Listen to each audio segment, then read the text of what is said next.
Knuckle fight fans, Susan Cingari here from Love MMA, where every fighter has a story. Joining me tonight all the way from Mississippi is Kaleb Harris, who has a big fight coming up at BKFC 11. Kaleb, how are you tonight? And thanks for taking the time to speak with us so close to the fight. It's no problem. You know, I always got a little soft spot for you. Thank you. It's been good. Training's going good. I just got done teaching a kickboxing class and doing some rounds with my students. I'm now with my best friend, co-owner of the Primal Martial Arts Academy and Killer Bees Jiu-Jitsu. So it's been fun getting to really say that that's partly mine, but it's also put on some responsibility of the behind the scenes of making sure everything's set up at the gym, making sure that everything's set right, making sure all the students, we got students that are competing in a jiu-jitsu tournament this weekend that I'll be there coaching. So yeah, it's just been fun living the life. Crazy. How have you had to change your training camp around for COVID-19? And tell our fans, I think you've had, 2 other opponents you were supposed to fight as well. So with the COVID thing, there for a while, our gyms did shut down. In fact, where my both of my gyms are, they became hot counties. So it was completely shut down. I was training outside. I was training at the house, having friends come over and spar. But it's nothing like being in a camp. Yeah. So when I message Bare Knuckle, and I know a lot of fighters say, oh, well, I'm always ready. I'm like, well, yeah, and your record speaks for it. To those that have a great record and are able to jump on cards and fight at their normal weight, more power to them. Me, I wasn't. Nate and them called me trying to set a fight up in May. I told them I couldn't take a fight on 4 weeks' notice, not being in the gym. If I'd have been training in the gym, getting my rounds in consistently with my coach, it'd been different. So I told him I'd be ready end of July, beginning of August. Well, lo and behold, Florida gets shut down. Oh, yeah. Fights get backed up. I start hearing rumors that they're planning to come to Mississippi. So I messaged Nate saying I'm ready to rock and roll. We get it set up, and he messages me a fighter's name, Tom Shove. And I got all the respect in the world to Tom. I know it's just business. I was supposed to fight him. He was down to fight me. Only issue came down to, I guess, negotiating with his management, which that's his business. That is his living. So I can get that. So they swapped me over to a debut guy because they were trying to keep, with the COVID stuff, they were trying to keep local guys on the card. And they figured since this guy, Trey Manley, who I fought as a professional MMA fighter. I remember that. Since me and him had fought before, we both live in Mississippi or around that area, it was going to be easy to set us up to fight. And he was willing to meet me at my weight. So I agreed to it, even signed the contract. And I prayed for a swift recovery, but I found out right after I signed the contract that afternoon he got injured. Oh, and yeah. So I'm wishing quick healing on Trey. Hope to see him in the squared circle soon.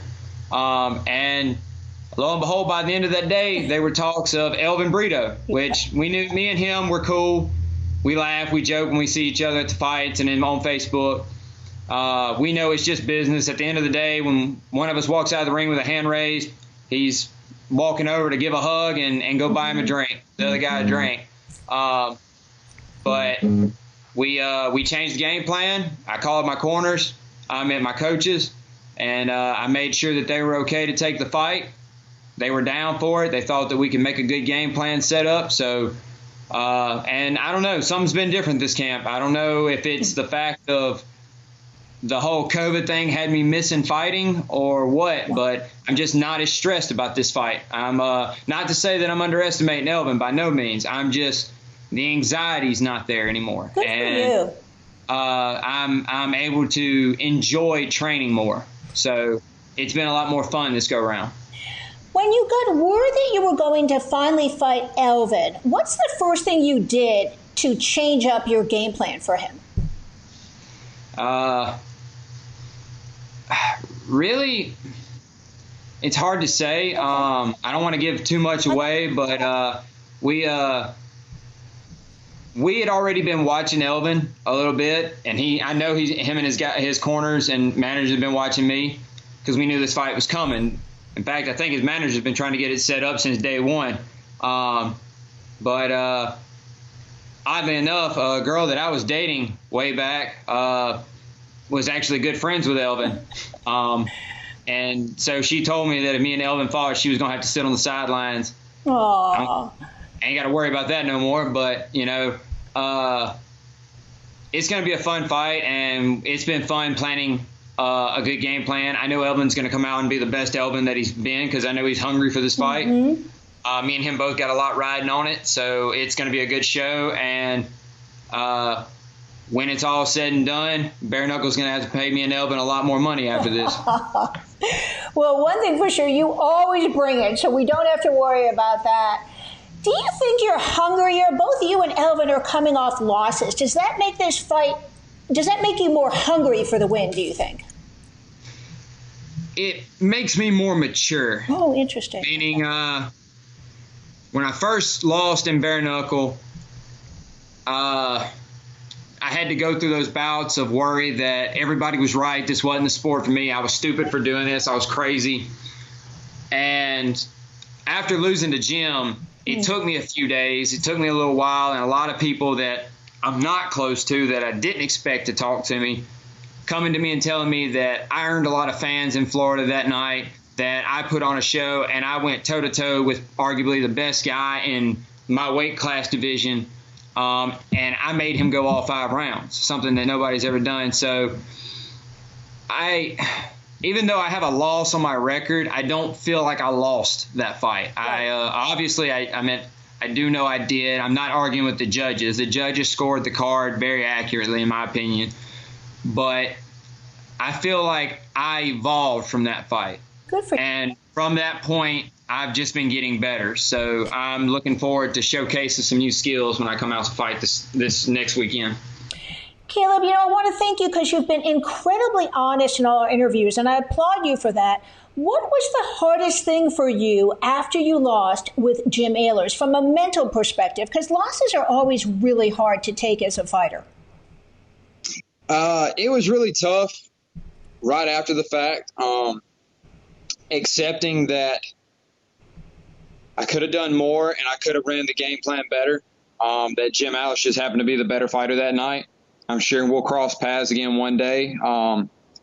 But it took a lot of understanding that people that aren't normally in conversation with me coming up to me and saying that they were impressed because I took a man that had never been took to the distance.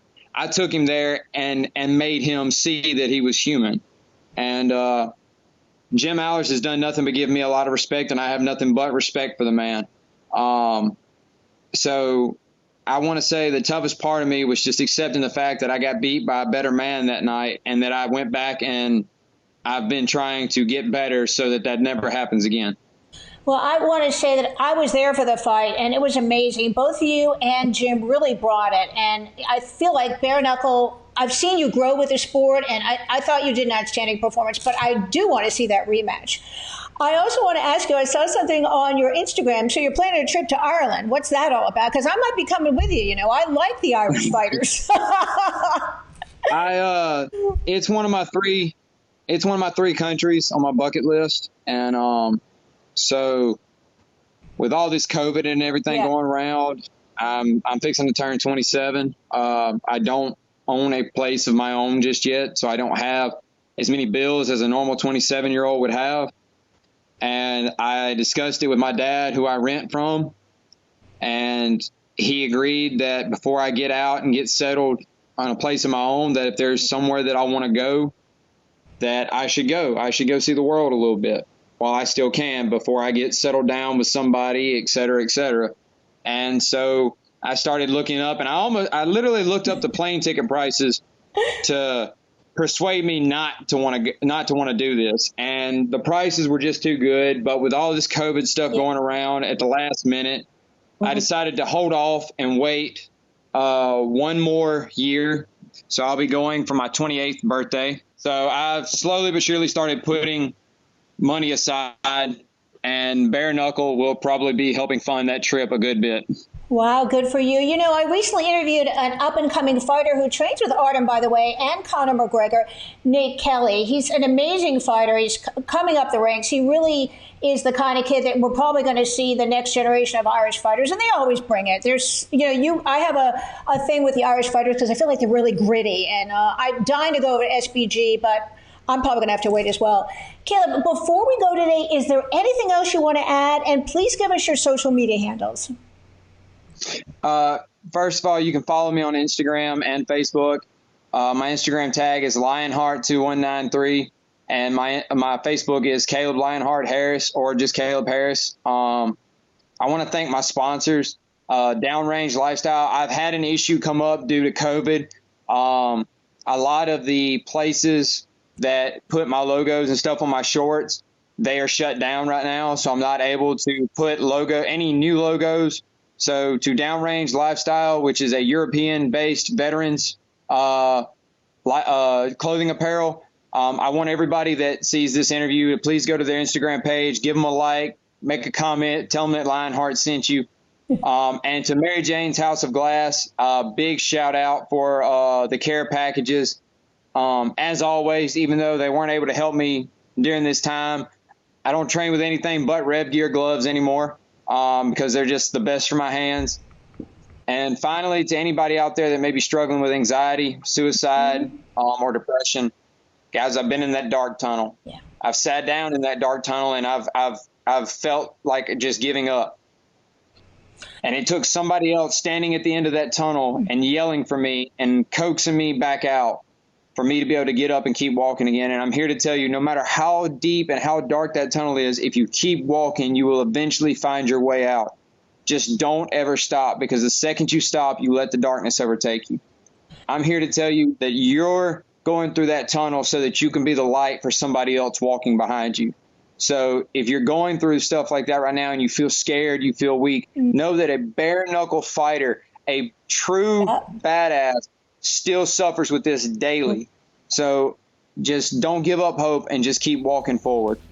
So inspirational, Kaleb, and I thank you so much, because I feel you give a lot of validity to this issue because you're a BKFC fighter, because you're a fighter, so people can kind of see that strong people that look like they have it all together actually have some issues. So again, thank you so much for being so honest. All right, folks, BKFC 11, Flag versus Palomino goes down Friday, July 24th from Oxford, Mississippi. You can watch the fight free on the BKFC YouTube and Facebook pages live, and also on Sportsflix Global. We will be there bringing you all the beautiful bloody action. Kaleb Harris, I wish you good luck. Thank you so much for your time. Thank you.